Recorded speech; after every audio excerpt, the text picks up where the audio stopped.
नमस्कार दोस्तों, डॉक्टर त्यागी health show में आपका स्वागत है। मैं हूं आपका दोस्त धर्मेंद्र कंवारी।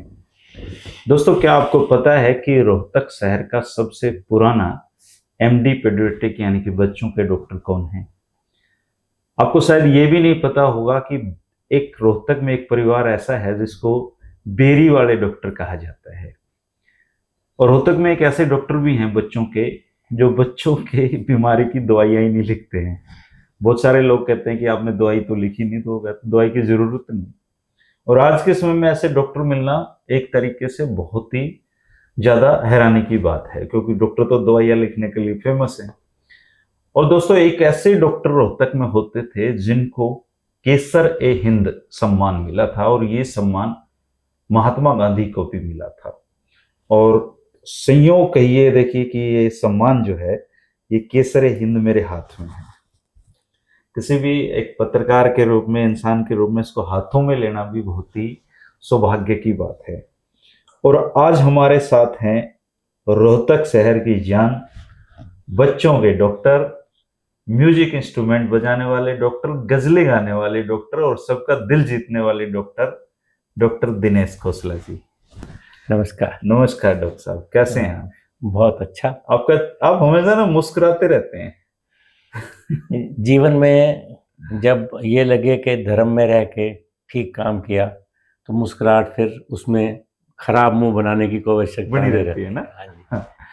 अच्छा डॉक्टर साहब, रोहतक शहर की जर्नी शुरू करते हैं डॉक्टरी के साथ। हाँ जी।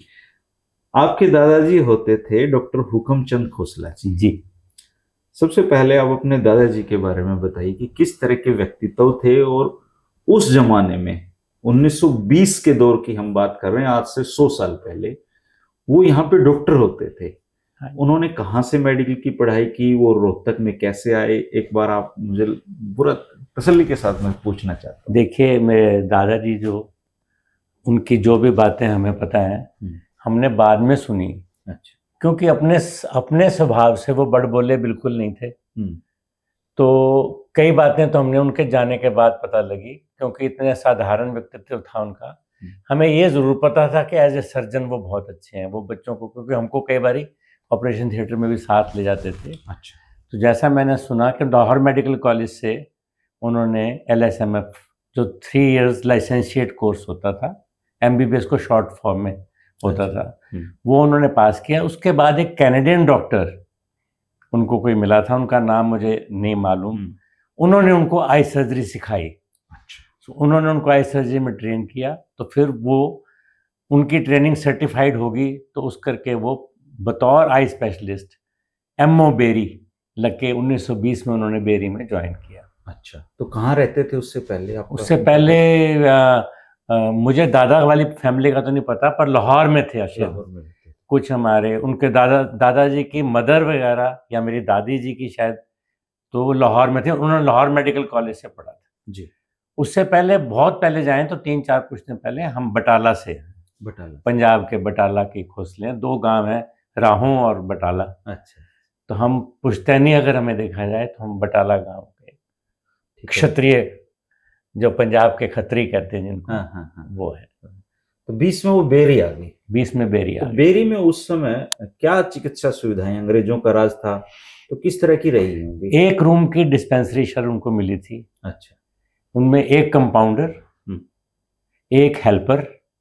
कंपाउंडर जो थे पंडित शिवराम, उनकी तो फैमिली अभी भी बेरी में है। अच्छा, उनके बच्चे भी डॉक्टर होंगे? हाँ, उनके सुपुत्र ने डॉक्टर नवल जी थे, उन्होंने बहुत साल बेरी में प्रैक्टिस करी जी। और उनके आगे बेटे ने भी करी, लेकिन अब उनका पड़पौत्र जो है वो बेरी हॉस्पिटल में ही, अच्छा, अपने दादा आयुर्वेदिक ऑफिसर, वो जहाँ उनके दादा कंपाउंडर, जहाँ उनके पड़दादा। अच्छा। तो अजय है उनका नाम जी। सो उन्होंने फिर आहिस्ता आहिस्ता बेरी में, क्योंकि कलकत्ता के सेठ भी होते थे, हाँ, वो काफी फेमस है, वो दानी प्रवृत्ति के होते थे, तो उनसे और जनता के सहयोग से उन्होंने आहिस्ता आहिस्ता उस हॉस्पिटल को बनाना शुरू किया। हर साल 1 कमरा जुड़ा। तो वो बेसिकली, हालांकि बेरी गांव था, पर मुझे अब सारी बात नहीं पता क्यों, उस समय वहाँ म्यूनिसिपल कमेटी भी थी। अच्छा। वेरी और बजाय प्राइमरी हेल्थ सेंटर नाम होने के उसका नाम सिविल हॉस्पिटल बेरी हो गया। आहिस्ता आहिस्ता होते उसका साइज इतना बड़ा हो गया जी जी कि उसका नाम सिविल हॉस्पिटल बेरी हो गया। जी जी। तो इस तरह उन्होंने फिर वहाँ पे आइस की चिकित्सा शुरू करी, जो भी उन्होंने कैनेडियन डॉक्टर से सीखा था। पर उनके फिर बढ़ते बढ़ते बहुत जल्दी ही शायद 30 तक ही इतने ऐसे जैसे 300 पेशेंट का 500 पेशेंट का कैंप्स लगते थे। कैंप्स में चिकित्सा सुविधा मुफ्त मिलती थी क्योंकि वो सरकारी फंडिंग थी, लेकिन मरीजों की देखभाल वो सारा गांव अपने आप ही उठ लेता। वो सामुदायिक सा बन जाता था। उनको नहीं पता कि कौन खाना खिला रहा है मरीजों को, कौन बाकी सेवा कर रहा है। सो वो गांव सा बच जाता था। तो जैसा मैं अब सुनता हूँ कि क्योंकि कलकत्ता तक के सारी यूपी के मरीज और कंबाइंड पंजाब बेरी के आते थे उस बेरी समय। आते थे। तो डॉक्टर एच सी खोसला जी तो काफी प्रसिद्ध व्यक्ति रहेंगे उस दौर में। पूरे बहुत ज्यादा प्रसिद्ध मतलब। हाँ। पर वही बात है कि वो अपने मुंह से कभी नहीं कहना उन्होंने। अच्छा, तभी उनको केसरी हिंद सम्मान मिला। केसरी हिंद सम्मान मिला उनको। और उनकी मृत्यु पर वो उनके कंपाउंडर साहब हॉस्पिटल का रजिस्टर लाए थे। अच्छा। तो उन्होंने हमें बताया कि ऑलमोस्ट छोटे बड़े सब मिला के, आई की छोटी छोटी सर्जरीज भी मिला के और बड़ी सर्जरीज मिला के भी उन्होंने 2.5 लाख ऑपरेशन किए। 2.5 लाख ऑपरेशन किए बेरी में, स्टेशन इन बेरी। उनमें से तकरीबन आधे आप समझिए पेट्रोमैक्स लैंप में किए। लाइट नहीं आई थी तब तक, लैंप की रोशनी में। हाँ, पेट्रोमैक्स जो लैंप होते थे इनकी रोशनी में। इवन आई सर्जरी का टेस्टिंग इक्विपमेंट पेट्रोमैक्स का मैंने देखा हुआ है उनके। देखा हुआ आपने? हाँ, मैं रोहतक में उनके पास था। उनके पुराने टाइम के हम बच्चे के उनको खिलौने बना लिया हमने। लेकिन हमने सारे औजार बचपन में देखे हुए उनके। तो वो एक लैंप जैसा, ये लालटेन जैसा लैंप, वो बड़ी चिमनी वाला, उसमें भी आई सर्जरी करते थे। अच्छा। तो वो हमने सारी उस टाइम की चीजें सब देखी हुई हैं। लालटेन वाले लैंप, पेट्रोमैक्स, जो ये ऑटोक्लेव करने वाली मशीन है, इसमें बिजली का कनेक्शन नहीं था। जैसे अब तो नीचे बिजली का हीटर लगा होता है ना, तो 4 बर्नर वाला स्टोव होता था, ये पंप वाला स्टोव केरोसिन का। तो 4 बर्नर के स्टोव से गर्म होके सारा हॉस्पिटल का जो औजार है वो ऑटोक्लेव होते थे। अच्छा। ये हमने अपने होश तक देखा है। मैं 10 साल का हो गया हूँ तब, 8-10 साल का। तो आपके दादाजी ने कभी ये बताया कि मुझे केसरी हिंद सम्मान भी मिला है? ना, नहीं, अपने मुंह से कभी नहीं बताया। अच्छा। ट्रंक में लपेट कर रखा हुआ था। लेकिन उनके बोर्ड पे लिखा हुआ था कि केसरी हिंद। तो हमको बच्चे थे, उनके बोर्ड पे पढ़ते थे केसरी हिंद। तो ये तो आज के नोबेल की तरह है ना, वो भारत रत्न की तरह। हाँ, काफी बड़ा सम्मान है। ये तो हिस्टोरियंस ही बता सकते हैं। एक हिस्टोरियन मेरे पास आए थे। अच्छा। वो मुझे कहते, डॉक्टर साहब आप बताते क्यों नहीं हो, ये तो बहुत बड़ा सम्मान है, इसको ही शुड बी एक्नॉलेज्ड। मैंने विकिपीडिया में देखा, उसमें भी नहीं मिल रहा, क्योंकि पॉलिटिशियन वो थे नहीं। वो कहते थे बस डॉक्टरी ही करनी है, बस डॉक्टरी, इसके ऊपर कुछ नहीं करना। आई स्पेशलिस्ट हो तो आई स्पेशलिस्ट। कब तक रहे बेरी में? बेरी में 1950 में रिटायर हुए। 1950 में। तो रिटायरमेंट के बाद क्या किया? रिटायरमेंट के बाद रोहतक आ गए। अच्छा। और बिकॉज ही वाज ऑनर्ड, उनको ये प्रायोरिटी पे भिवानी स्टैंड पे हमारे अबाउट 3000 यार्ड की एक प्रॉपर्टी थी, वो उनको दी गई। अच्छा, सम्मान। हाँ, उनको अलॉट हुई, मतलब डीसी से उनके उस ऑनर करके। Because he was on protocol of the deputy commissioner कि सब जगह पे उनको बुलाना है, जैसे because of the awardee and because of being a government servant, दोनों तरीके से। तो फिर उन्होंने यहाँ पे सर्जरी शुरू करी उस जगह पे। अच्छा। हाँ, उस जगह पे अभी बिल्कुल गुरुद्वारे के साथ, जो शहर में गुरुद्वारा टिकाना साहब है, उसके साथ लगी जमीन उनको मिली। फिर उन्होंने 65 तक, 64-65 तक 14-15 साल रोहतक में ही सारी सर्जरी करी। उनका पेशेंट पूल उतना ही काम करते थे। पहले सालों में खाने को लेके कुछ कहते थे ना, वो थाली में आप बता रहे थे मुझे, क्या कहते थे वो? वो खाने की टेबल पे हमको ये कहते थे कि अपनी प्लेट देखो, इसमें रोटी है? हम कहते थे हाँ जी है, ऐसे पूछते थे। दाल है? हमने कहते थे जी है। कहते सब्जी है? तो हमने कहा जी है। एक दिन सब्जी नहीं थी तो कहते सब्जी है, हमने कहा जी सब्जी नहीं है आज। तो कहते ये अचार रहा गोभी का, शलगम का, ये सब्जी तो है। और चौथी चीज दूध दही लस्सी है। कहते हैं ये 4 चीजें जब प्लेट पे आ जाएं उस समय रुको और सोचो आगे क्या करना है, क्योंकि कहते हैं अब इससे आगे सिर्फ प्लेट बदल सकते हो। हाँ, चांदी की चांदी के ले लो, सोने की ले लो, ऊपर तो अब यही खाना आएगा। मानव शरीर के लिए ये 4 चीजें जरूरी है। तो आपको उन्हीं से प्रेरणा मिली होगी कि डॉक्टर बने आप? प्रेरणा स्रोत वो बोल के तो नहीं बताते थे, पर उनका तरीका ये था कि हमें छोटे बच्चों को भी ऑपरेशन थिएटर में ले जाते। अच्छा, आप गए उनके हमें पास? हाथ धुला के पूरा तैयार करके साथ खड़ा करके दिखाते थे कैसे कर रहे हैं सर्जरी। तो उस समय भी ये मोतिया की सर्जरी? हाँ, मोतिया की सर्जरी बिल्कुल फर्क तरीके से होती है। अच्छा अच्छा, क्योंकि अब तो बहुत सुविधाएं आ गई हैं। अब बहुत सुविधाएं आ गई, ऑपरेशन बदल गया है, लेकिन वो जो प्रिमिटिव जो भी उस समय का तो वो आधुनिक ही था। मोतिया की सर्जरी जो थी उस समय के हिसाब से आधुनिक थी, उनके औजार अत्याधुनिक थे। और आप माने नहीं कि बेरी में 2.5 लाख ऑपरेशन करने में सारी बेरी इस बात की गवाह है कि किसी को कभी इन्फेक्शन नहीं हुआ। ऑपरेशन के बाद वो इतना ज्यादा इन्फेक्शन कंट्रोल करते थे, या जैसा भी अपनी सर्जरी। उनकी डेथ कौन से साल में हुई? 69 में। 69 में। और आपका जन्म कब हुआ? मेरा 52 में। 52 में हुआ, तो आपने खूब देखा है अपने दादा? हाँ। अच्छा, अब आते हैं आपके पिताजी पे। हाँ जी। रोहतक में एक संस्था है, जाट संस्था। हाँ जी। और जाट संस्था की पहचान एक दौर में साइंस के लेकर बहुत अच्छी रही है जी। तो आपके पिताजी का क्या इतिहास जुड़ा हुआ है जाट संस्था के साथ? पिताजी भी रोहतक आए, उनका डॉक्टर बनने का सपना था, पर क्योंकि पार्टीशन वगैरह बीच में आ गया शायद, तो उस समय फिर वो उनकी लाहौर मेडिकल कॉलेज में बाई चांस एडमिशन नहीं हुआ, क्योंकि लाहौर मेडिकल कॉलेज के बाद मद्रास में था मेडिकल कॉलेज। सो वो मद्रास मेडिकल कॉलेज कोई लेके नहीं गया, या किसी की ऐसे उस टाइम जमाने इतनी दूर तक जाने का कोई साधन नहीं था। तो फिर वो बायोलॉजी में, नाम क्या है उनका? सूर्य प्रकाश खोसला, एसपी खोसला। ओके। तो फिर वो रोहतक जब आ गए सब लोग, तो फिर रोहतक में वो सबसे पहले फिर जाट कॉलेज में ही उन्होंने सर्विस शुरू करी। उन्होंने भी अपने जीवन काल पूरा एक ही कॉलेज को दिया, जाट संस्थाओं को। उसी में रहे? उसी में रहे, पूरी नौकरी तो वहीं से शुरू। पढ़े क्या? मैंने प्री मेडिकल अपनी अच्छा जाट कॉलेज से करी। हाँ। और मैं एक्चुअली पहले प्री इंजीनियर बनने में इंटरेस्टेड था, हम पे कोई दबाव नहीं था कि जरूर डॉक्टर बनो। हाँ। तो प्री इंजीनियरिंग तक मैंने गवर्नमेंट कॉलेज फॉर बॉयज से करी, जिसका अब नेकी राम शमैया की जो भी नाम है, उस समय तो गवर्नमेंट कॉलेज फॉर बॉयज होता था। पर उसके बाद फिर मैंने एडिशनल बायोलॉजी के लिए 1 साल जाट कॉलेज आया। तो वो बायोलॉजी मैंने, वो मेरे गुरु भी हो गए फिर उसमें। और कहते हैं रिटायरमेंट के बाद भी पढ़ाते रहे बच्चों को? वो आप जाट संस्थाओं के लोगों से पूछिए। पढ़ा है कि वो 1 रुपये वेतन लेते थे। हाँ जी, 10 साल तक रिटायर होने के बाद तो उन्होंने फिर फ्री सर्विस करी। और वो फ्री ये नहीं कि 1 घंटा चले गए, मतलब फुल टाइम सब क्लासों को पढ़ा के आते थे।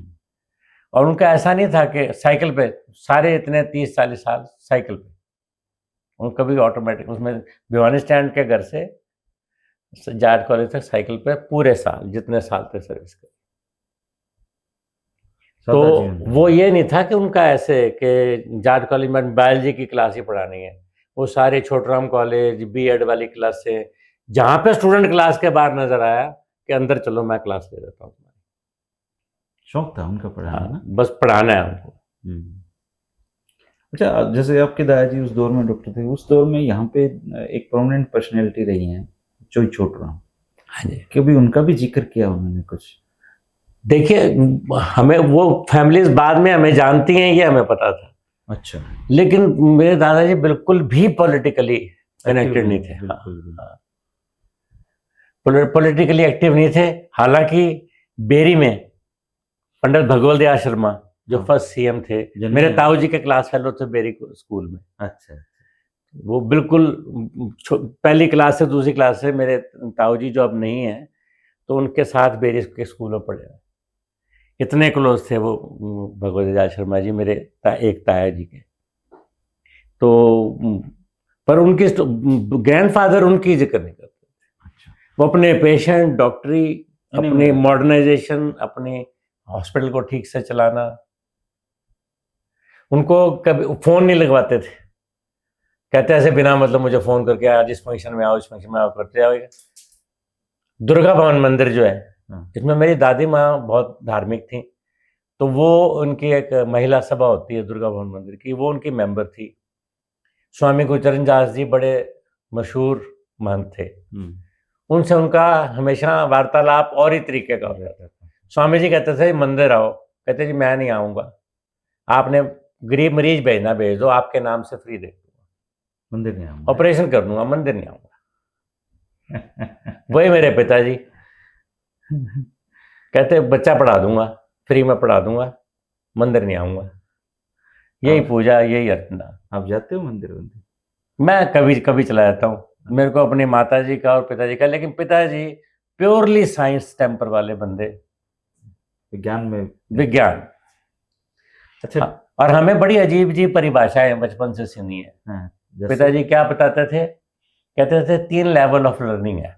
अच्छा, लर्निंग में 3 लेवल है। पहला है मानना, भाई जैसे आपका परिवार कह रहा है भी आप उनकी बात मानो, जैसे भगवान को है हमने मानना है।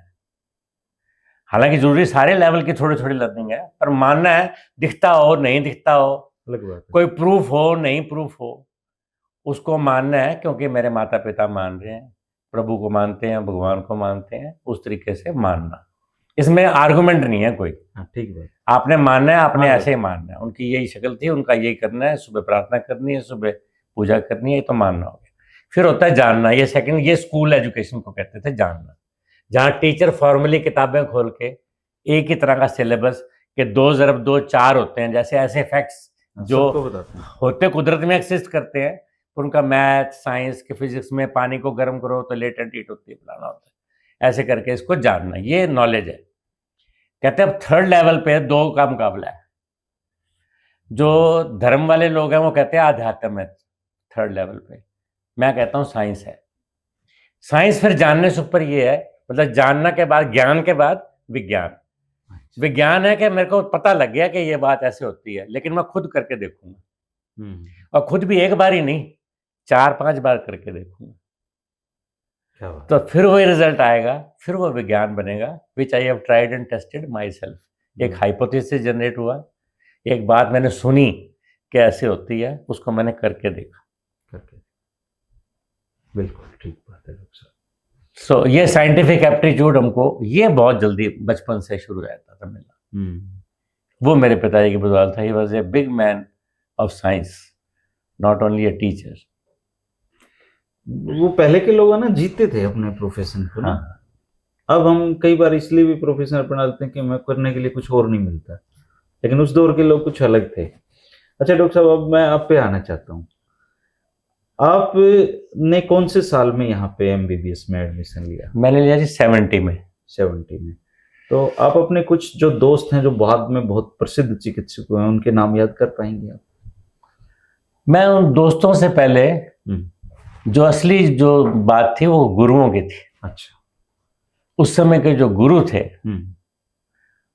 वो हमारी पर्सनालिटी का हिस्सा है आज तक। अच्छा, कौन कौन लोग थे आपके लिए? आप मतलब फर्स्ट ईयर से शुरू होके फर्स्ट ईयर में डॉक्टर इंद्रबीर सिंह, अच्छा, जो सबसे बड़े, उनकी किताबें अभी भी पढ़ाई जाती हैं। वो उन्होंने उस टाइम ज्वाइन किया था। कहाँ के रहने वाले थे? ये सब जब मेडिकल कॉलेज रोहतक बना तो बहुत सारे डॉक्टर पटियाला और अमृतसर से, बाहर से, जब पंजाब का डिवीजन हुआ तो वहाँ से सारे पंजाब से ही शिफ्ट हुए थे, ऑलमोस्ट सारा स्टाफ। तो ये एनाटॉमी और फिजियोलॉजी में उससे पहले डॉक्टर दीवान होते थे। अच्छा। जो मतलब बाद में पीजीआई के एमेरिटस प्रोफेसर तक भी रहे। तो मतलब उनको एनाटॉमी का धुरंधर माना जाता है अभी आज तक भी, इंटरनेशनल जी। तो वो ह्यूमन शरीर की संरचना जो मतलब हमको बारीकी से, इतनी बारीकी से याद करनी और पढ़नी होती थी कि आप ये नहीं कह सकते कि ये वाला चीज़ मुझे नहीं पता। वो कहता ना डॉक्टर को ऊपर बाल से शुरू होके नीचे तक, you should know you should recognize every component of your human body। ऐसे फिजियोलॉजी की टीचर थी मेरी, मिसेस मैनी होती थी। अच्छा। जनरल नॉलेज पढ़ाते तो साथ में थे, कहते थे बेटा ऐसा करना, तुम हॉस्टल से जब कैंटीन जाओ ना तो अस्पताल के बीच में से निकल के जाया करो, बाहर की रोड से ना जाया करो। अच्छा। तो वजह क्या? कहते हैं अस्पताल की दीवारें भी सिखाती हैं। ऐसा बोलते थे वो? हाँ, ऐसा बोलते थे कि अस्पताल की दीवारें भी ज़्यादा सिखाती है, अस्पताल के कॉरिडोर में से जाओगे ना, बीच-बीच में से कुछ दिखता जाएगा जिससे क्या आपकी बात है। डॉक्टर जैसी लर्निंग होती जाएगी। तो वो पंजाबी बोलती थी, हाँ। तो कहते थे बेटा पुत्र हस्पताल दियाँ कंधां भी सिखानियाँ, हाँ, ਤੁਹਾਡਾ ਮੰਦਰ है हस्पताल। क्या ਉੱਥੇ बात ਦੀ है। ਕੰਨਾਂ ਨੂੰ ਹੱਥ ਲਾ ਕੇ ਜਾਓਗੇ तो कंधां भी सिखानियाँ। हम्म, उसके बाद माइक्रोबायोलॉजी में ये जीवाश्म वाले जो हैं उनमें चुग डॉक्टर चुग होते हैं, टीडी चुग, अच्छा। अब नहीं है। मतलब आप हैरान होंगे कि लेवल ऑफ टीचिंग क्या था कि मुझे उनकी क्लास आज तक याद है। हम्म, 1972 में उनका पढ़ा, मुझे उनका लेक्चर वैसे का वैसा याद है कि उन्होंने कैसे आए, कैसे अपनी घड़ी उतारी, पूरे 8 बजे क्लास शुरू करी और कैसे क्या पढ़ाया। क्या पढ़ा है? मतलब बहुत हाई लेवल था हाँ जी। टीचिंग का। और उसके बाद जो हमारी ना इस हॉस्पिटल की ना एमबीबीएस की क्वालिटी बहुत अच्छी होती थी। हम्म, हम एमडी में बहुत थोड़ा पढ़ते थे, 80% डॉक्टर हम तैयार होते थे एमबीबीएस में। MBBS में। डॉक्टर प्रेमचंद्रा जैसे नेत्र रोग विशेषज्ञ आए, हम्म, मेडिसिन में डॉक्टर पठानिया होते थे, डॉक्टर एसपी गुप्ता होते थे। लेकिन ये लोग ना इनको हमको एमुलेट, इनकी जिंदगी देख के हम उनको एमुलेट करते थे। हमारी पढ़ाई सारी कराते थे हमसे 1 साल सीनियर वाले लोग, अच्छा। 2 साल सीनियर वाले लोग। तो एमडी जो कर रहा है बंदा, उसको एमडी का ये जरूरी होता था कि वो एमबीबीएस की क्लासें ले। हम्म, तो वो कहते थे स्किल ट्रांसफर। देखिए एमबीबीएस जो डॉक्टरी है सिर्फ पढ़ाई नहीं है, एक स्किल भी है। हाँ, स्किल है जी। हर काम, ब्लड प्रेशर देखना कैसे, अपनाना कैसे, स्किल तो प्रोफेसर नहीं देते थे ना। नहीं, वो तो सीखना ही पड़ेगा। स्किल तो फिर 2 साल सीनियर वाले जो है वो जूनियर्स की क्लास लेनी शुरू कर देते। हम्म, ऐसे एमबीबीएस में होता था, जो 3rd ईयर में है वो 1st ईयर वालों को पढ़ा रहा है। इस करके वो हमारी ना ट्यूटोरियल्स बहुत ज्यादा हो जाते थे, बॉन्डिंग भी ज्यादा होती है। बॉन्डिंग हो जाती थी, और ट्यूटोरियल्स का कंटेंट, मतलब जो टेक्स्ट हम पढ़ते थे वो कंटेंट बहुत बड़ा हो जाता था। हम्म, ठीक है ना। तो इस करके हमारी ट्रेनिंग, वो सारी ट्रेनिंग, क्योंकि अब क्या मिसिंग है, अब यही मिसिंग है कि स्किल नहीं है। हम्म, हाँ, वो सारी चीजें आती नहीं है उसको हाँ। MBBS करने के बाद। तो इस करके जो हमको बनाया, मैं तो याद करूंगा, मतलब हमारे दोस्त तो क्या, मतलब हमारे दोस्तों का रोल पे मैं अब आता हूँ कि दोस्त वही होते थे कि नहीं इसको ड्रिप लगाना सिखाना है हमें, वही का सैंपल आना सिखाना है, छोटे छोटे नुस्खे जो किताब में कहीं लिखे ही नहीं होते हाँ, कि भी इसकी मेरे को नस दिख नहीं रही है तो मैं क्या करूं। वो ऐसे मार के नहीं, देखते ऐसे थे। मार के नहीं, वो कहते हाथ लटका, हीटर चलाओ, अच्छा। गर्म ठंडा हुआ है बच्चा तो ठंडे में ये नस बैठ जाएगी। हम्म, तो ऐसे करके, मतलब छोटी छोटी चीजें, इसको नाक की नली को ऐसे डाल, ऐसे कर, सिर को ऐसे कर, स्किल सीखने होते थे। उसको कहते थे हम नर्सिंग केयर सीखना, पेशेंट की एक्चुअली केयर करना सीखना, कि उसको आराम पहुंचाना है ना। तो ये बात है। अच्छा डॉक्टर साहब, जैसे आपको फिर ये चूज करना होता है कि आप किस चीज के स्पेशलिस्ट बनोगे, तो ये बच्चे कहाँ से आ गए आपकी जिंदगी? ये देखिए, ये ना एक रॉ होती है, एक रॉ होती है, हर समय का एक चलन होता है। अच्छा। जैसे हमारे टाइम में एक चलन था, हमारी इतनी सोच नहीं होती थी, हम इतना अपना सोच के नहीं सिलेक्ट करते थे कि मैंने क्या करना। अच्छा। हमारा जैसे हम इंटर्नशिप करते थे, तो एक्चुअली इंटर्नशिप में हमारे एक्चुअली स्किल होती थी। तो इंटर्नशिप में मेरे चाइल्ड स्पेशलिस्ट जो भी थे, डॉक्टर हरजीत सिंह थे, ये चित्र यहीं पे है मेरे पास कहीं। हाँ, तो वहाँ वो वॉच करते थे भी इसका पीडियाट्रिक्स में इंटरेस्ट है, किस में इंटरेस्ट अच्छा, है। वो खुद देखते थे? मतलब उनको पता, खबर पूछते रहते थे भी ये, क्योंकि उनको तैयारी करनी होती थी। हमें एमबीबीएस के मेरिट पे पीजी मिल जाती थी। अच्छा। एक उस समय का ये रिवाज था कि जो ऊपर के 10 बच्चे हैं, हाँ। वो मेडिसिन लेंगे या पीडियाट्रिक्स लेंगे। अच्छा, ऊपर के 10 हाँ, ये मतलब प्रेस्टिजियस, एकेडमिकली प्रेस्टिजियस ब्रांचेस मानी जाती थी। तो असली स्टोरी बड़ी फर्क होती है। मैं शायद मेडिसिन भी ले लेता, अंदर इंटरव्यू में गया, मेरा एक दोस्त था, क्लास फेलो था, वो कहता दिनेश तूने पीडियाट्रिक्स लेनी है क्या मेडिसिन लेनी है? मैं कहा मेरे को दोनों में से कोई मिल जाए। हमारा तो ये था डॉक्टर बनना है, अच्छा डॉक्टर बनना है। क्योंकि पिताजी एक और भी बात कहते थे मेरे को, जब बच्चे थे हम, कहते चाहे लोहार बन जाइयो, बनियो शहर का नंबर 1। अच्छा। कहते नो प्रॉब्लम, तनख्वाह बनियो, लोहार बनियो, पर you should be the best. कहते मैं बिल्कुल तेरे पे वो नहीं करूंगा एतराज के तू लोहार क्यों बन गया, बढ़िया बढ़िया बनियो बढ़िया, नंबर 1 होना चाहिए। तो उस तरफ से चलते चलते मैंने उसको कहा अच्छा चल तू मेडिसिन ले ले। तो मेडिसिन के लेके उसने मेडिसिन ली, तो मेरे लिए नेचुरली फिर पीडियाट्रिक्स बच गई। तो हमारे गुरु होते थे एक ऑर्थोपेडिक्स के बहुत बड़े टीचर, जिन्होंने मुझे गाने बजाने में इंडक्ट किया, जो आपने मेरी इंट्रोडक्शन में कहा है, डॉक्टर पीएस मैनी। अच्छा। वो ऑर्थोपेडिक्स के अध्यक्ष थे and a very big cultural figure. He was a dramatist, musician and a authority on Punjab folk. वो उनको स्टूडेंट टाइम से भी शौक था और उर्दू पोइट्री में भी शौक था, गजल भी गाते थे। तो वो सोच के बैठे थे कि मैं ऑर्थोपेडिक्स करूंगा। तो मैं अंदर जाके इंटरव्यू हुआ तो मैंने कहा जी क्या ले, कहते क्या लेना है, क्या लेना है। तो मेरे पीडियाट्रिक्स वाले जो टीचर है वो पास ही बैठे थे, वो मन मन मुस्कुरा रहे थे। डॉक्टर अपने मैनी ने मेरा ऑर्थोपेडिक्स में नाम लिख लिया कि ये तो मेरे नीचे आएगा, चेला गाने वाला है। तो एमबीबीएस में शुरू हो गया था वो प्रोग्राम। उन्होंने इनिशिएट किया मुझे गाने में, उन्होंने मुझे एसेस किया और इनिशिएट भी किया। उन्होंने ऑर्थोपेडिक्स में लिया तो मेरे गुरुजी पास बैठे, उनको कह रहे नहीं जी वो दिनेश जो है ना जी पीडियाट्रिक्स कह रहा है। तो फिर मेरे पीछे पीछे भागे हुए आए, कहते तो अंदर क्या बोल के आया। मैंने कहा जी पीडियाट्रिक्स का आया हूँ। तो वो उनको आज प्यार से ना कहते खोता बजा नाम करता, ऑब्जेक्शन नहीं करी, कहते मैं पीडियाट्रिशियन बन जा, ठीक है। तो इस तरीके से पीडियाट्रिक्स में आ गए। अच्छा। तो डॉक्टर साहब ये जो आपके गले में है क्या बोलते हैं इसको, भूल रहा हूँ, स्टेथोस्कोप।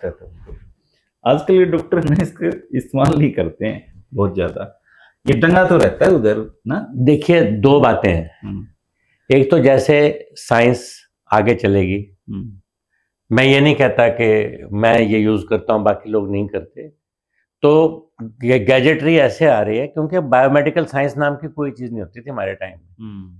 अब biomedical science itself has become a very big, जो नई मशीनें बनाते रहते हैं ऐसे इंजीनियर्स। बायोमेडिकल साइंस का सब्जेक्ट ही कोई नहीं होता था, now this is biomedical engineering. अच्छा। तो जैसे ये बढ़ेगी और मुझे बेहतर कोई यंत्र लगा के सुनने लगे, बात तो है कि इसकी साउंड सुननी है हमने हार्ट की, इलेक्ट्रॉनिक साउंड आ जाएगा तो मैं भी छोड़ दूंगा इसको, ऐसी कोई बात नहीं। पर जब तक वो नहीं आता तब तक यूज कर रहे हो, तब तक हम यूज कर रहे हैं, हमें अभ्यस्त है। पर इसकी जगह कोई भी और चीज ना यूज करना वो बिल्कुल गलत है। अच्छा। क्योंकि अभी लैंसेट में आज से 8-1 साल पहले एक पेपर प्रेजेंट हुआ था, वो कहते हैं जब तक एमआरआई आ गई थी या अपना पेट स्कैन आ गया था, ये काफी एडवांस चीज है, कहते हैं पेट स्कैन आने तक भी शोध ये बताता है कि एक मरीज अगर आपके पास आया है, उसकी 86 to 90% बीमारी उसकी हिस्ट्री से, जो कि एक टेक्निक होती है हिस्ट्री टेकिंग, क्रोनोलॉजी के ऑर्डर में, तेरे को कब हुआ, कैसे हुआ, 90% of diagnosis will come from history. Another 4-5% will come from examination, जो आप ऐसे देखोगे आँख, जीभ, उसकी पल्स, हाथ लगा के देखना, उसको कहते हैं एग्जामिनेशन। तो 95% 96% डायग्नोसिस आपका कंप्लीट हो जाएगा हिस्ट्री और एग्जामिनेशन से। वो इसकी जगह इलेक्ट्रॉनिक कंपोनेंट यूज करते हैं, पर चीजें वही देखनी पड़ेंगी जो इससे सुनते हैं हम आज की डेट। तो कहते हैं बाकी 6% आएगा लेबोरेटरी से। तो फाइनल लेबोरेटरी से तभी आएगा जब आपने पहले ये 95-96% कर लिया, काम कर चुके हो। उस पेपर का अब एंड की लाइन क्या थी, जो इम्प्रिंट्स है मेरे माइंड पे, मैं आपको वो बता रहा हूँ कैसे इम्प्रिंट पड़ते हैं हमारे को। उसने लिखा अगर गलती से मरीज पहले लेबोरेटरी में चला गया, if the patient goes to laboratory first, then the diagnosis forever may be lost in a maze, कि पहले लेबोरेटरी उसमें चला गया तो शायद ये डायग्नोसिस जो है भूल भुलैया में खो जाएगा, सदा के लिए खो जाएगा, आप कभी ढूंढ नहीं सकोगे। So never go to laboratory before completing the 96%. अरे डॉक्टर साहब आजकल दिक्कत ये है, जो फेमस डॉक्टर हैं उनके पास मरीज इतने हैं, वो हाँ भाई क्या हुआ पूछा, कट 10 दवाइयाँ लिख दी, तो डायग्नोस तो लुप्त हो चुका है डॉक्टर साहब, मेडिकल बेसिस। वही प्रॉब्लम चल रही है, पर वो उसमें ना सब जगह सोसाइटी डॉक्टर की तरफ पॉइंट करती है, नहीं होना चाहिए ना। बाकी सारी दुनिया में डॉक्टर और मरीज का एक अनुपात है, अपने यहाँ नहीं है। हाँ, अपने यहाँ कोई अनुपात नहीं है, अपने यहाँ तो डॉक्टर कम है और यहाँ आज तक की डेट में अगर मैं कहूँ किसी को अपॉइंटमेंट लेनी पड़ेगी, इसको रिजेंट करते हैं कि अपॉइंटमेंट क्यों दे रहा doctor, we should be free to move इन।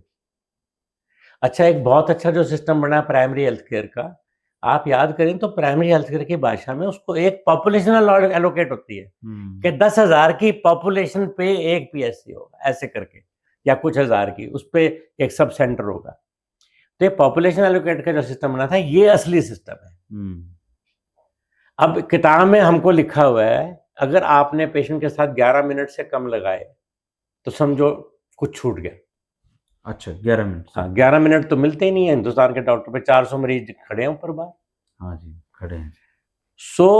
मैं सिर्फ यही कहना चाहता हूँ, मैं ये नहीं कि मैं प्रो डॉक्टर हूँ, मैं कहता हूँ एक तो पढ़ाई का तरीका खत्म हुआ, जैसे मैं आपको बता रहा हूँ, मैं तो एमडी वाले सीनियर स्टूडेंट्स हैं, अच्छे टीचर, फिर सारी पढ़ाई हमारी, किताब हम बाद में खोलते थे, पहले पेशेंट पे पढ़ के आते थे, पेशेंट के बेड के चारों तरफ खड़े होके हमारे सीनियर स्टूडेंट, ये इसका लीवर है, ये इसके स्प्लीन में है, ये देखो इसका जॉन्डिस हो गया, इसको फलाना हो गया, पहले सब्जेक्ट वहां पढ़ते थे, घर में आके उस पेशेंट के लिए किताब टेक्स्ट बुक खोलते थे।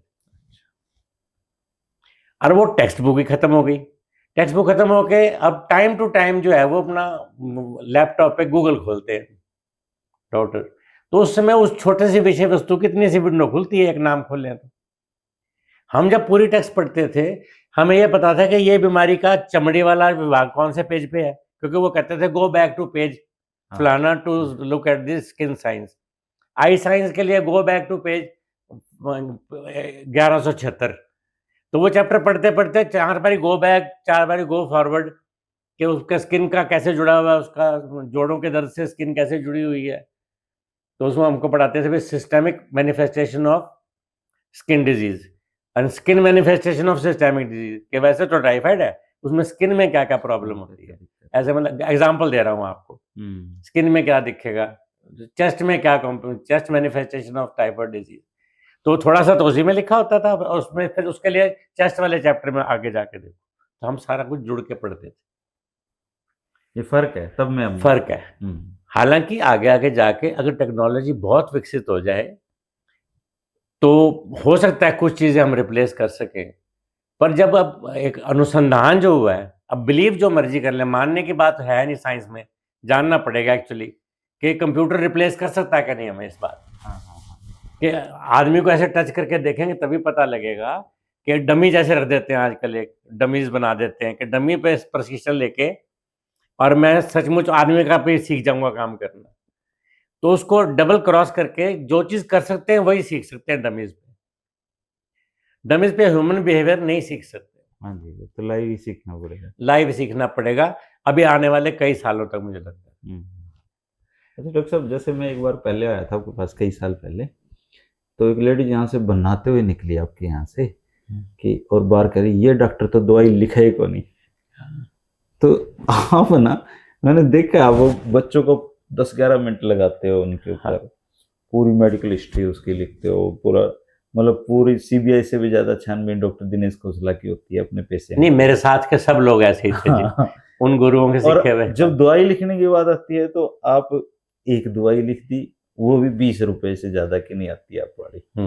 तो अब में और अब वाले जो दर्द दवाइयों वाले, ये सिस्टम क्या, आप कम दवाइयाँ क्यों लिखते हो?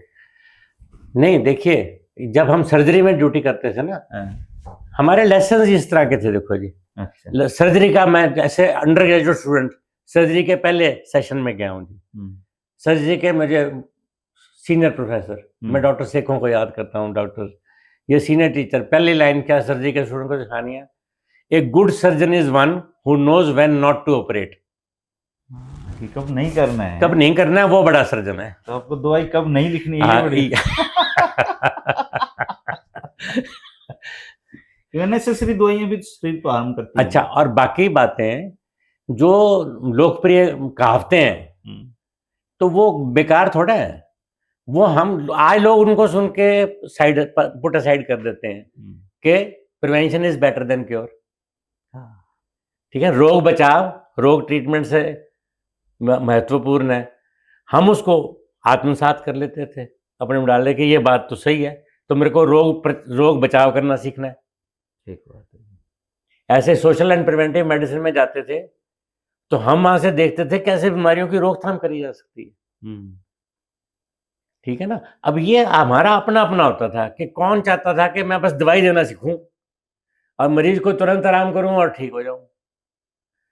लेकिन मैंने सोशल एंड प्रिवेंटिव मेडिसिन पे मेरे ऊपर छाप पड़ी कि, और उस बात की भी छाप पड़ी कि good good doctor is one who knows when not to give medicine. ये कारण है। हाँ जी। फिर अच्छे टीचर्स की आपको बता रहा हूँ कैसी टीचिंग्स होती थी। एक दिन एक सेमिनार था, हमको कह दिया, सब्जेक्ट पढ़ा दिया कि जाओ पढ़ के आओ वाटर एज मेडिसिन। अच्छा, अब किस किताब में लिखा हो जो हम पढ़े कि वाटर एज मेडिसिन, कहाँ से पढ़ के आऊं मैं? कि पर उन्होंने उस दिन आधे घंटे का सेमिनार दिया कि कैसे पानी को एयर एज मेडिसिन। भाई आज आप इतना रोना रो रहे हैं कि एयर पोल्यूट हो गई है, उससे बीमारियां होनी शुरू हो गई हैं, तो एयर एज मेडिसिन ही तो है। साफ हवा इज ए मेडिसिन, बीमारी नहीं होगी, वो प्रिवेंटिव मेडिसिन है। साफ हवा मिलाओगे तो उसमें हवा का प्रदूषण होने के बाद उसका इलाज, बॉडी का इलाज करना नहीं शुरू करना, हवा को ही शुद्ध कर दो, ठीक हो जाएगा। शायद पहले डॉक्टर इसलिए तो कहते थे कि आप थोड़ी हवा बदलिए। हाँ, पहाड़ों में बेचते थे ना। हाँ। तो रेस्पिरेटरी इलनेस के लिए तभी वो सारे जो सैनिटोरिया होते थे वो पहाड़ों में बने होते थे। हाँ, कि अब मेडिसिन तो है ही, खत्म ही हो गई है। पहाड़ों में जाओगे एटलीस्ट और प्रदूषण नहीं होगा, और फिर बॉडी आहिस्ता आहिस्ता रिकवर करके फिर बॉडी फाइट कर लेगी। तो बॉडी को इम्यूनिटी बनाने की उस टाइम विज्ञापन थोड़ा होते थे, वो पहाड़ में बेच के इम्यूनिटी बढ़ाते थे कि बॉडी फिर लड़ लेगी इसके साथ, और वहां जाके खान पान अच्छा कर लो, प्रोटीन खाओ, अंडे खाओ, और अपने हाई प्रोटीन डाइट खाओ। वो बड़े लोग फिर बॉडी कैपेबल बन जाती थी ना उस बीमारी को, टीबी को जीतने के लिए। अभी भी आज की डेट में भी मैं क्यों नहीं कम दवाई लिखता हूँ, क्योंकि मुझे एक्चुअली नॉलेज है कि 95% बीमारियां तो बॉडी अपने आप ही ठीक कर रही है। अब वो मरीज को समझाने वाली बात है कि भाई मैं इसमें कोई हीरो नहीं बन रहा। मरीज कई बार कहता है दवाई दे दो ना जी। मैं कहता देखो, बड़ा डॉक्टर होने की दो बातें होती हैं। जो मैंने सीखा था, बड़ा डॉक्टर वो होता है जो दवाई कम दे तो फिर वो हंसने लग जाते हैं। फिर किसी किसी को मैं ऐसे अर्थमेटिकल फॉर्मूला भी बताता हूँ। क्या? मैंने कहा फर्ज करो ये एक पेशेंट आया मेरे पास, टाइफाइड मरीज का। इसका हम मैथमेटिक्स में पढ़ाते थे ना गुरु, एक काल्पनिक फैक्टर 10 है, एक 10 का फैक्टर है, माना जाए कि 10 के फैक्टर से ये टाइफाइड का मरीज ठीक होगा। तो इसमें अब डॉक्टर 5 है तो दवाई 2 देगा, तो 5 गुना 2 10 का जवाब निकालेगा। ठीक है जी। डॉक्टर 10 है तो दवाई 1 देगा, वो 10 गुना 1 का बराबर है 10 निकालेगा। डॉक्टर 2 रह गया तो वो गुना 5 करेगा, 5 गुना दवाई देके, तब जवाब 10 उसने भी निकालना है, 10 उसने भी निकालना है। तो ये कैसे ट्रेनिंग हुई? बेसिकली डॉक्टरी का खराब हुआ जब ये ट्रेनिंग प्रोसेस खराब हो गया हमारा, पीजीआई का है, सारे मेडिकल साइंस का। हाँ, इसमें जो बदलाव किए, बेड साइड नहीं अवेलेबल होती ना, बैचेस इतने बड़े बड़े हो गए। आपके समय पॉलिटिकल इंटरफेरेंस, हमारे पॉलिटिकल इंटरफेरेंस नाम की चीज नहीं सुनी थी हमने कोई, कि हमको कोई आके कुछ कहेगा। नहीं, उस दौर में भी कहते हैं चौधरी चरण सिंह के कोई दामाद आए थे वहां पे, तब वो ही was a good administrator, he was a good doctor. बाकी जो करते रहे, डॉक्टर गुप्ता थे ना, क्या नहीं उनका नाम डॉक्टर सिंह था, जेपी सिंह। हमको उनसे मतलब ही नहीं होता था ना। आपके समय ही थे वो? नहीं, मेरे निकलने के बाद आए थे। हाँ, काफी लेट आए थे। हमारे टाइम में डॉक्टर प्रेमचंद्रा थे, आई के स्पेशलिस्ट, जिनको कि सुपर, या उनसे पहले डॉक्टर दीवान। उनका स्टेचर इतना होता था कि उनको पॉलिटिशियन उनको हाथ नहीं, उनको कुछ नहीं कह सकते, जरूरत ही नहीं थी। हाँ, मेडिकल कॉलेज के कैंपस से बाहर कर देते। मेरे पास टाइम नहीं है जी, वो सीएम को ये कह सकते जी मेरे पास टाइम नहीं है आपको देखने, अपॉइंटमेंट लो, मेरे पास इतने दिन इतने बजे आना, तो आना। अच्छा डॉक्टर साहब, आपको कितने साल हो गए बच्चों को देखते हुए?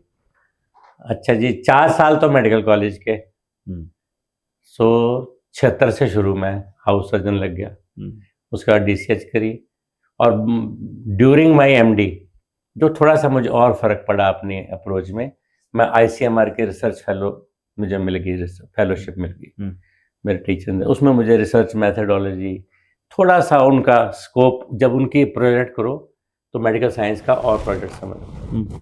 और उसके बाद 43 ईयर्स, अब तो 47 साल हो गए आपको बच्चों से। अब कुछ क्वेश्चन आंसर हैं, वो कहते हैं रैपिड फायर, और वो क्वेश्चन मेरे नहीं है, मतलब मेरे हैं थोड़े बहुत, आप एडिट करके रैपिड फायर कर लेना, मैं सोच के जवाब दूंगा। लेकिन मेरी जो वाइफ हैं हाँ। चूंकि वो माँ भी हैं, तो उन्होंने मेरी मदद की है इन क्वेश्चन पे, और वो मैं लिख के लाया हूँ आपके लिए। ठीक है। डॉक्टर साहब, पहला क्वेश्चन तो यही है कि बाकी डॉक्टरों के पास तो मरीज आता है और बताता है कि जी डॉक्टर साहब मुझे ये दिक्कत है, आपके पास तो वो मरीज आते हैं जो अक्सर बता भी नहीं पाते कि मुझे ये दिक्कत है, तो उनको आप कैसे डायग्नोज करोगे? देखिए, इसमें 2-3 चीजें हैं। ये बाय वर्च्यू ऑफ ट्रेनिंग होता है। अच्छा।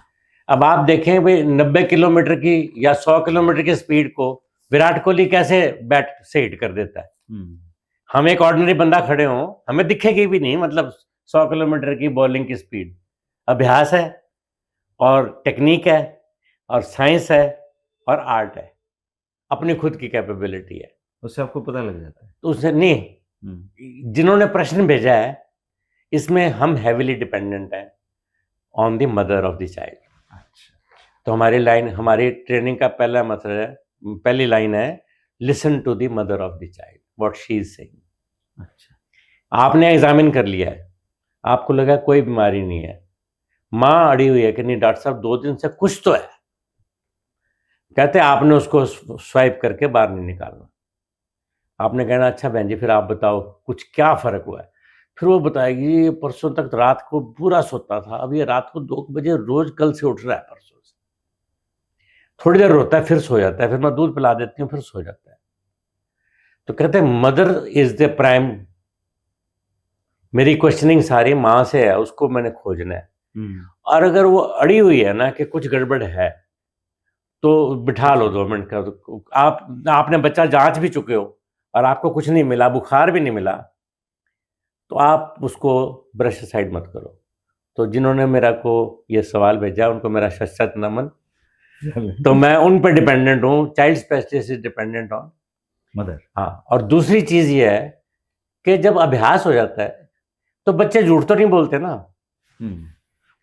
कई जो सरकारी ऑफिसर हैं वो कहते हैं जी झूठा पेट दर्द लेके आए थे, छुट्टी लेनी मैंने। एडल्ट हो गए तो मतलब डॉक्टर को बहका सकते हैं। कई बार स्कूल से बंक मारा है हमने भी, पेट में दर्द है, फलाना दर्द है, वैसे ही डॉक्टर के मैं पास। हैरान इस बात को लेके हुआ हूँ कि जब सच में पेट में दर्द था ना, तब मेरी माँ ने ये नहीं कहा कि अच्छा तू छुट्टी मत कर जा। जब मेरे सच में पेट में दर्द था मेरी माँ ने पहचाना इस बात को, ये और मैंने जब भी झूठ बोला मुझे थप्पड़ पड़ा और मैं स्कूल गया। यही जवाब कि माँ भी डॉक्टर है, इसका मतलब है। तो बच्चों में फिर ये सुख हो जाता है कि वो कहे जी कल से कान पे हाथ लगा रहा है, ऐसे कर रहा है, पहले नहीं करता था, मुझे पता है कान सूज गया उसका, फिर मैं उसको देख के पुष्टि कर लूंगा। So child specialist heavily depends upon history given by mother. बहुत बड़ा रोल है, वो भी डॉक्टर ही है फिर तो। अच्छा, एक चीज डिस्कस कर रहे थे हम जब आपसे मिलने आ रहे थे, उससे पहले घर पे डिस्कस हुआ। मेरा बचपन मुझे जितना याद है, मैं 40 साल का हूँ, रेयरली कभी डॉक्टर के पास गई। साल 2 साल में एक बार कभी जरूरत पड़ जाती होगी, बुखार चढ़ा या बहुत ज्यादा मतलब कई दिनों तक बुखार चढ़ा तो चले गए। आजकल के बच्चे हैं ना, फ्रीक्वेंटली डॉक्टरों के पास जाते हैं। या तो पेरेंट्स इतने जागरूक हो गए हैं या अपने बच्चों की पीड़ाएं नहीं देगा। हमारे घर में तो बच्चे ही बहुत होते थे, तो पड़ा है 2 दिन में बुखार पड़। लेकिन सवाल बेसिकली यही है डॉक्टर साहब कि बच्चों का जो इम्यूनिटी सिस्टम है आज के दौर का कैसा चल रहा है, और वो डॉक्टरों के पास फ्रीक्वेंटली कैसे जाते हैं और क्यों बीमार पड़ रहे हैं बच्चे? इसका ना एक लाइन का आंसर नहीं है, बहुत कुछ चेंज हुआ है। जैसे जो इन्फेक्शियस डिजीजेज हैं, संक्रामक रोग है जो एक दूसरे से लगते हैं, जुकाम, खांसी, निमोनियाज हवा में फैल के लगते हैं, इनमें एक फैक्टर होता है जो हमें प्रिवेंटिव मेडिसिन में बताया जाता है, उसको कहते हैं पॉपुलेशन डेंसिटी। अच्छा। प्रति वर्ग स्क्वायर किलोमीटर कितने जीव हैं, दैट इंक्लूड्स जानवर, क्योंकि जानवरों से भी ह्यूमन बीइंग में डिजीज आती है। तो प्रति किलोमीटर लाइव पॉपुलेशन डेंसिटी या ह्यूमन पॉपुलेशन डेंसिटी। तो फिजिक्स का एक नियम है कि पार्टिकल सारे मूवमेंट में घूम रहे हैं, ठीक है, उनको जितनी कम स्पेस मिलेगी उनका आपस में कोलाइड होने का चांस बढ़ जाएगा। तो सब बड़ा कारण आबादी बढ़ना। हाँ, दूसरा है कारण कि जितनी उनकी स्पीड बढ़ेगी उतना उनका आपस में भिड़ने का गति बढ़ेगी। तो अगर आप कोरोना जैसी बीमारी का स्प्रेड देखें तो एयर ट्रैवल का होना कोई देशों में एकदम आ गया, इंटरनेशनल ट्रैवल का की वो प्रॉब्लम थी कि सारे देशों में आ गया। फ्रिक्वेंटली नहीं तो आज से 40-50 साल पहले अमेरिका की बीमारी अमेरिका में पड़ी रहती थी, हिंदुस्तान में नहीं आती थी। हिंदुस्तान वाली जो बीमारियां थी वो वो बाहर बाहर नहीं जाती थी। तो पॉपुलेशन डेंसिटी बढ़ने से कुछ बीमारियां बढ़ गई हैं। इसका असर बच्चों पे भी पड़ा। हाँ जी, फिर बच्चों के स्वास्थ्य पे आप लोगों को याद नहीं है, वैसे तो पुराने टाइम में चाइल्ड मृत्यु दर ज़्यादा होती थी हमेशा, कम हुई है अब। कम हो। लेकिन वजह, उनका स्वरूप, उनका सब चीज़ें बदलती जा रही हैं। अब हम 9/1000 को भी नहीं होना देना चाहते, बाल मृत्यु दर जिसको कहते हैं, 10 से नीचे आना चाह रहे हैं सब लोग। पहले 100 तक भी होती थी। गर्भवती महिलाओं की मृत्यु दर 300 तक भी होती थी प्रति 1000, इतनी ज़्यादा डेथ रेट था। सो वो तो हो गया तो कम ही हुआ है वो। लेकिन फैक्टर्स मल्टीफैक्टोरियल, जैसे मैंने पॉपुलेशन डेंसिटी बताया, मूवमेंट स्पीड, पहले कहाँ एक बंदा पैदल चला, गांव-गांव खुली सड़क पे जाता गया। मैं ही अपने जब मेडिकल कॉलेज में आता था साइकिल पे, मैं भिवानी स्टैंड से मेडिकल कॉलेज 12 मिनट में आया था साइकिल पे। अब सिर्फ फाटक बंद मिल जाए तो मिल जाए। अब पैदल ही नहीं जा सकते आप, हाँ किसी जी, भी तरीके से और सड़क खुली होती थी। मतलब 69 में मैं एक साल, मैं अंडर एज था मेडिकल कॉलेज के लिए, तो मैं बी फार्मेसी करने चंडीगढ़ चला गया एक साल। मतलब चंडीगढ़ की सड़कें 6 बजे के बाद सुनसान चंडीगढ़, सड़कें इतनी खुली दौड़ाई जाओ आप सड़कों पे। आम के पेड़ थे, पेड़, मतलब कोई ऑब्स्ट्रक्शन ही नहीं, ना सामने से कोई आ रहा है ना पीछे से कोई आ रहा है, खुली सड़कें थी। हाँ, तो पॉपुलर डेंसिटी से बढ़ी हैं। खान पान में बदलाव आने से ये एक तरह की बीमारी हटके दूसरी तरह की होगी। जैसे पहले कुपोषण नाम की जो चीज़ है बच्चों में, जो बड़ा भारी मृत्यु सूचकांक में, पहले हम देखते थे अंडर न्यूट्रिशन, कि बच्चे कमजोर होते थे, वजन से कम के बच्चे, बहुत ज्यादा कम के बच्चे, तो वो मृत्यु का कारण होता था। अब मैं कुपोषण देख रहा हूं, आधा दोनों तरह का हो गया। एक ओवर भी है, ओवर ओबेसिटी शुरू हो गई बच्चों में, तो वो उसमें बच्चों में फिर इन्फेक्शन डिजीज कम हुई है, क्योंकि रोग बचाव टीके लगने लग गए हैं। इन्फेक्शस डिजीज थोड़ी बैक्टीरियल वाली कम हुई है, जिन वैक्सीन से बचाव होता है वो कम हो गई हैं, नए वायरस और आ गए। पॉपुलेशन डेंसिटी ज्यादा होने से बच्चों को स्कूल में, एक क्लासरूम में पॉपुलेशन डेंसिटी ज्यादा है, छोटा क्लासरूम है, बड़ा है, वहीं से रेस्पिरेटरी इलनेस आ जाती है। और ये ओबेसिटी जो बच्चों में कभी नहीं होती थी, ब्लड प्रेशर, ओबेसिटी, डायबिटीज, ये बच्चों में शुरू हो गई है। ये अभी 4-5 साल में शुरू हुई है। और ये जंक फूड जो है उसका सबसे बड़ा कारण है। वो तो सारे बच्चे खाते हैं, सारे बच्चे खाते हैं, तो वो, और उस समय हमें यह था कि कम से कम जितनी खुराक मिल जाती, जिनको मिलती थी उनको शुद्ध मिल जाती, सॉलिड मिलती थी, सॉलिड, अच्छा घी, अच्छा दूध, और पॉपुलेशन डेंसिटी कम थी, खुले ग्राउंड से स्कूल, हमारे खिड़कियां खुली होती थी, तो हवा एक्सचेंज कहते हैं, एयर एक्सचेंज कितना होता है स्कूल क्लासरूम में। स्कूल हेल्थ एजुकेशन में जब हम बात करते हैं तो उसमें ये होता है कि स्कूल हेल्थ एजुकेशन, अभी स्कूलों के आगे खोमचे लगे पड़े हैं। सही बात है जी, मैदा ही खा रहे हैं सर। हाँ, अभी हाल ही में हमने किया ये जंक फूड का चाइल्ड हेल्थ पे आजकल बहुत बड़ी मुहिम चला रहे हैं हम। ये हमने पूरी एक रिपोर्ट सरकार को सौंपी है। अच्छा, इस पे कभी फिर बात करूंगा मैं। हाँ बिल्कुल, अगला जो टॉपिक है पूरा इस पे ही कर लेंगे। हाँ, ये देखिए हमने इसमें एनालाइज किया कि कैसे विज्ञापन से ये चीजें बेची जाती हैं। देख लीजिए, अगले में कर लेंगे इसको। ये तो बॉर्नविटा वगैरह भी खतरनाक है क्या? उसी से तो शुरू है सारा शो। अच्छा, तो बॉर्नविटा नहीं पिएगा तो फिर बच्चा तो कमजोर रह जाएगा, ऐसा कहते हैं। नहीं, वो तो ये विज्ञापन है ना। बॉर्नविटा नहीं पीते क्या, ऐसा विज्ञापन है? और दूसरे बच्चे को कहते हैं तुम बॉर्नविटा वाला दूध नहीं पीता, तो वो तो विज्ञापन से हम लग गए ना, विज्ञापन के पीछे चल पड़े हैं। डॉक्टर ने कब कहा? मैंने तो नहीं कहा। बॉर्नविटा के एक जार में आधी चीनी है, आधा जार चीनी है, शुगर है बॉर्नविटा। हाँ, इसमें है एनालिसिस बॉर्नविटा कि कैसे फिल्मी हस्तियों से उनको प्रोपेगेट किया जाता है, रॉन्ग इन्फॉर्मेशन। ये पूरा एक आजकल बड़ी, ये मेरे मित्र हैं, संस्था है BPNI, breast feeding promotion network of India. तो अब ये nutritional adequacy in public interest, हम सारा काम उससे करते हैं, अपनी स्वयं सेवा के हिसाब से। हम किसी मैन्युफैक्चरिंग कंपनी से पैसे नहीं लेते। जैसे मेरे एक सवाल के जवाब में ना 4-5 सवाल लिख के लाया था, सबके जवाब दे दिए। हाँ जैसे वो जुड़े हुए थे ना आपस में। अगला था कि फूड हैबिट कैसे बदली हैं, हाँ अब बीमारियां पहले की बीमारियों से अलग कैसे फूड हैं? का तो सर सत्यानाश हो गया। फूड तो बहुत चिंताजनक विषय हो गया।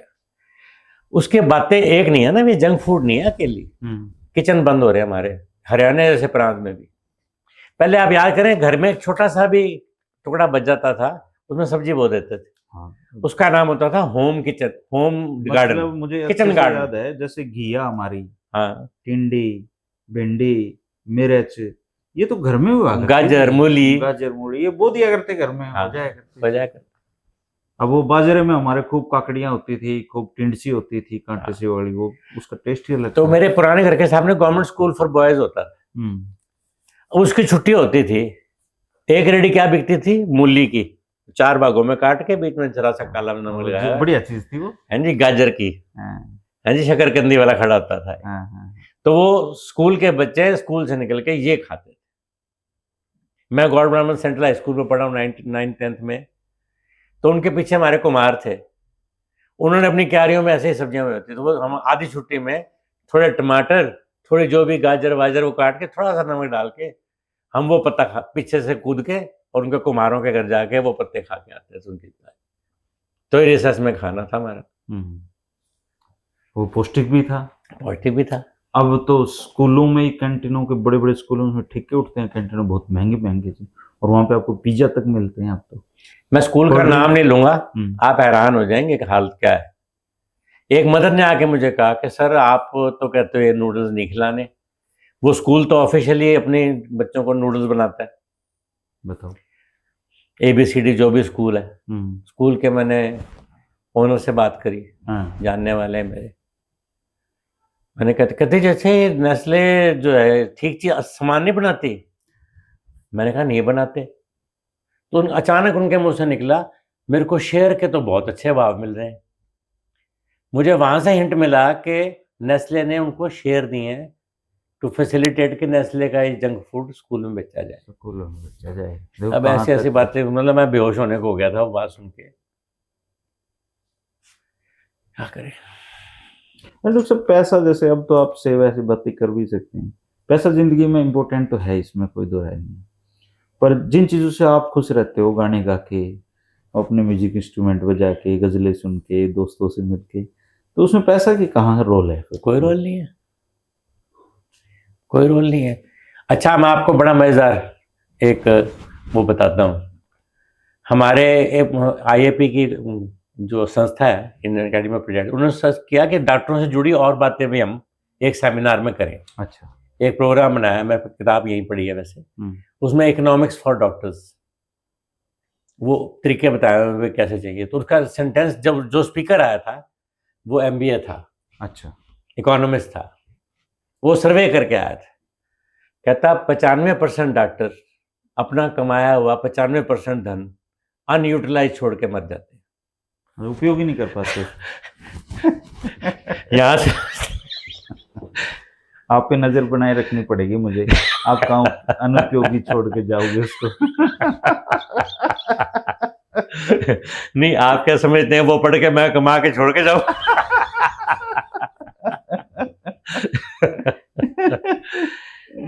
अगर इस देश में बुढ़ापा सुरक्षा होती जैसे बाकी देशों में है कि जिन्होंने टैक्स भर दिया, वो उनका बुढ़ापा से तो आज मेरा ब्लैंक बैलेंस आपको 100 रुपये मिलता, शायद कापी होती भी ना, जरूरत ही नहीं थी फिर। हाँ, अगर मैं 43 साल से 100% टैक्स दे रहा हूँ, अगर स्विट्जरलैंड जैसी ओल्ड एज पेंशन होती मेरे को अवेलेबल, पूरे मेरे बुढ़ापे की सुरक्षा सरकार करती, जो कि करनी चाहिए थी। वैसे ये सोशल हेल्थ वाली बिल्कुल सरकार जिम्मेदारी बनती है। हाँ, सोशल रिस्पॉन्सिबिलिटी वाली सरकार है, जो हमारे उसमें कॉन्स्टिट्यूशन में लिखा हुआ है। वेलफेयर स्टेट है, वेलफेयर स्टेट वैसी हो जाए तो मैं खर्च करके मरूंगा।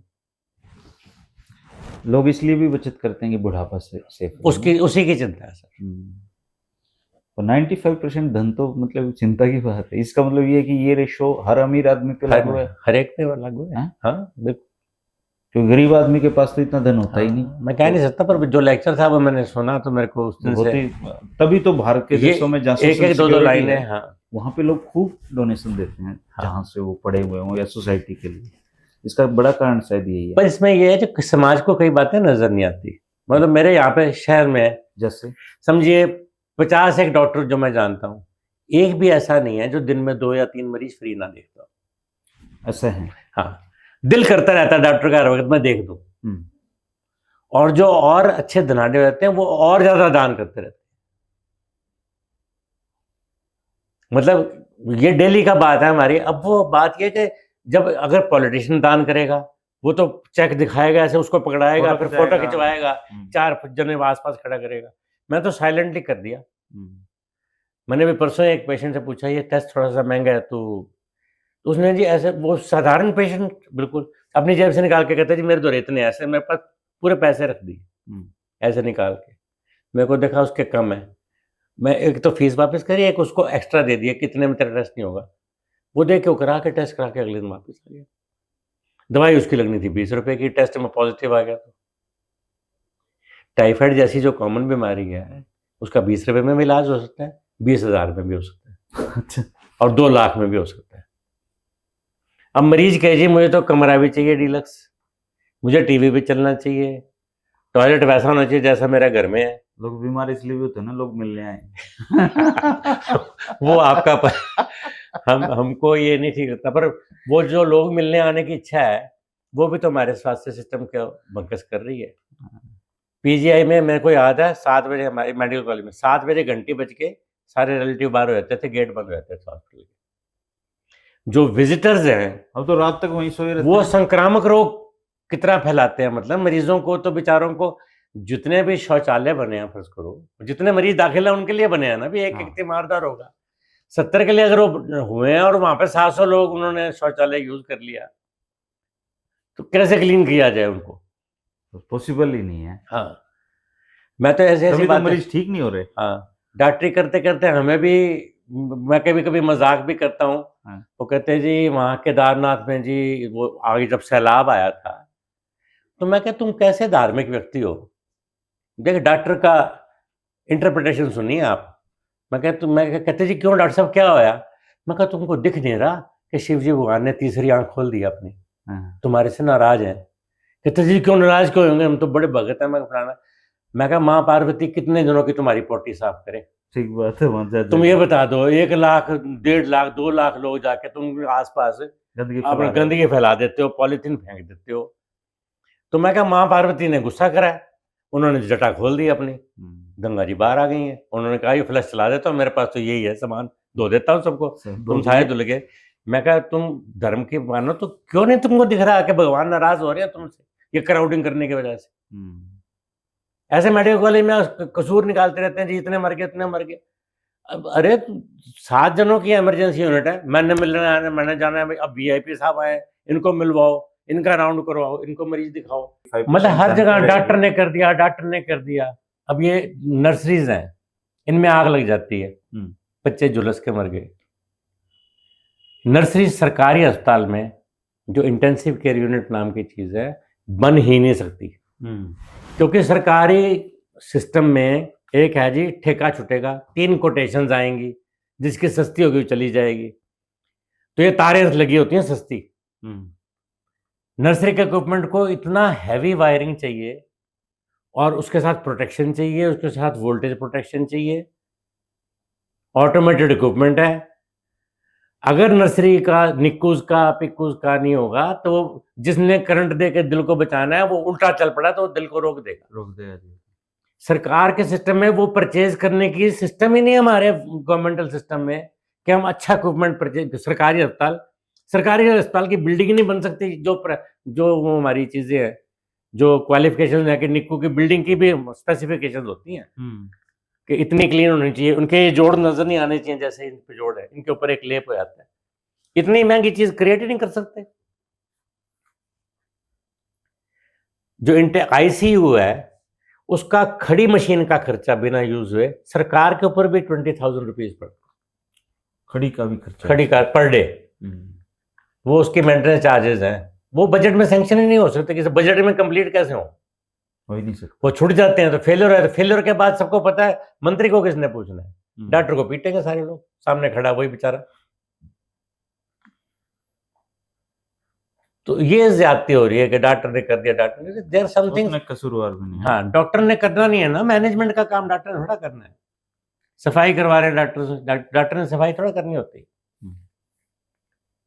डॉक्टर ने मरीजों को अंदर आने थोड़ा बनाता, सिक्योरिटी रोकेगी कि जब टाइम हो गए 7 बजे की घंटी बज जाती थी, सारा अस्पताल खाली, बाहर का हो जाता है। बाद एक जना और वहीं सोए रहते हैं, गलियारों में मरीज सोए रहते हैं, कुत्ते घूम रहे हैं, वो कभी हमने देखा ही नहीं था ये चीजें।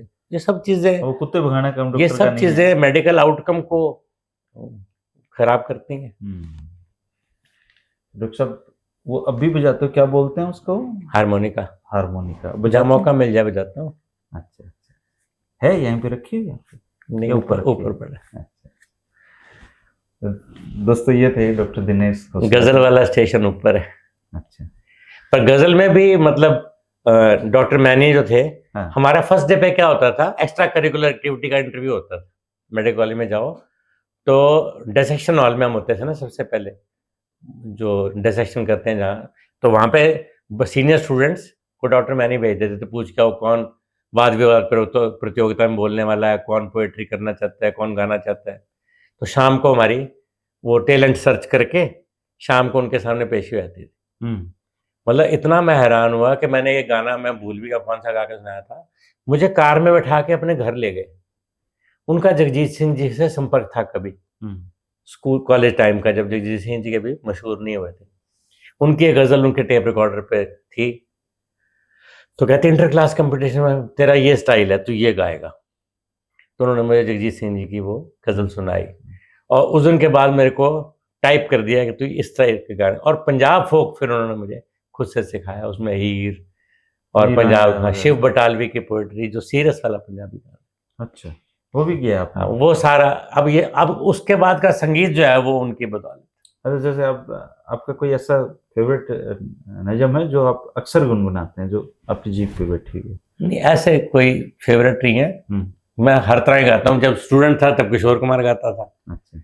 डॉक्टर मैनी ने मुझे, उसके बाद जब जैसे उम्र बड़ी हुई, अब मेरा इंटरेस्ट ज़्यादा जगजीत सिंह जी में, क्योंकि वो बहुत ज़्यादा, जगजीत सिंह के साथ और दिल लग गया इस करके, हम जगजीत सिंह जी के पास गए थे उनको इनवाइट करने रोहतक के कंसर्ट के लिए। अच्छा। जो उन्होंने हमें दिसंबर की डेट दी, जिस दिसंबर में उनका कंसर्ट होना था उस अक्टूबर में उनकी डेथ हो गई। तो हमारे ना दिल को लग गई बात। तो हरिभूमि से चिकारा जी हमारे साथ गए थे। तो आप हर साल कराते भी हैं? उसके बाद फिर हमने ठान लिया कि कराना है। उसके बाद अगली फरवरी आते हैं उनके बर्थडे से, हमने अभी लास्ट वाला हमने कुरुक्षेत्र यूनिवर्सिटी में किया, क्योंकि जगजीत जी वहाँ पे पढ़े थे, उनका रूम देख के आए वहाँ कुरुक्षेत्र यूनिवर्सिटी में। इस तरह से वो गजल चली। दोस्तों ये थे डॉक्टर दिनेश खोसला जी, और अब बातचीत से आपको लग गया होगा कि कितने खुश मिजाज डॉक्टर हैं ये, और अपने फील्ड की कितनी इन डेप्थ नॉलेज रखते हैं, और बच्चों से बहुत प्यार करते हैं। इनका 95% धन कहाँ पे है मुझे नहीं पता चल पाया। जब पता चलेगा तो बुढ़ापे के लिए, बुढ़ापे उतना ही है जितना बुढ़ापे में। तो वैसे भी सेफ है आपके, तो आपको तो ये पूरा शहर मतलब आपके केयर करने के लिए था। मैंने कहा वो जितना भी है वो भी खत्म कर दूंगा जब अगर मतलब बुढ़ापा वो आ जाए, सिक्योरिटी आ जाए। ये मैसेज है डॉक्टर साहब का सरकार को कि कम से कम बुजुर्गों के लिए सोशल सिक्योरिटी का इंतजाम सरकार को करना चाहिए। डॉक्टर साहब से ये आखिरी इंटरव्यू या पहला इंटरव्यू नहीं है, समय समय पे डॉक्टर साहब के इस तरह के सेशन हम लेते रहेंगे। अगला जो है इस पे करेंगे डॉक्टर साहब, आप और मैं पूरी तैयारी के साथ इस पे करेंगे, क्योंकि बहुत जरूरी चीज है ये बच्चों के लिए। तो दोस्तों अगर आपको डॉक्टर साहब से कोई सवाल पूछना हो तो आप कमेंट कर सकते हैं, बच्चों से संबंधित आपको कोई सवाल पूछना हो तो कमेंट कर सकते हैं। अगला जब मैं इनसे बात करने आऊंगा तो आपके सवाल के जवाब इनसे ले लूंगा। शुक्रिया डॉक्टर साहब, आपने समय निकाला, आपने शानदार बातें बताई, और ये देखिए ये आपने मुझे आपकी वजह से है ना ये केसर हिंद देखने का जीवन में सौभाग्य प्राप्त हुआ। ये पब्लिक सर्विस के लिए मिलता, पब्लिक सर्विस के लिए मिलता था, आम जीवन में ये मिल नहीं पाता। आप विकिपीडिया अगर खोलेंगे जी तो आपको इसकी डिटेल मिलेगी कि भाई किस, इसमें कास्ट क्रीड कुछ नहीं, गरीबी, बस जिसने काम किया उसको। उस समय का भारत रत्न था। शुक्रिया डॉक्टर साहब।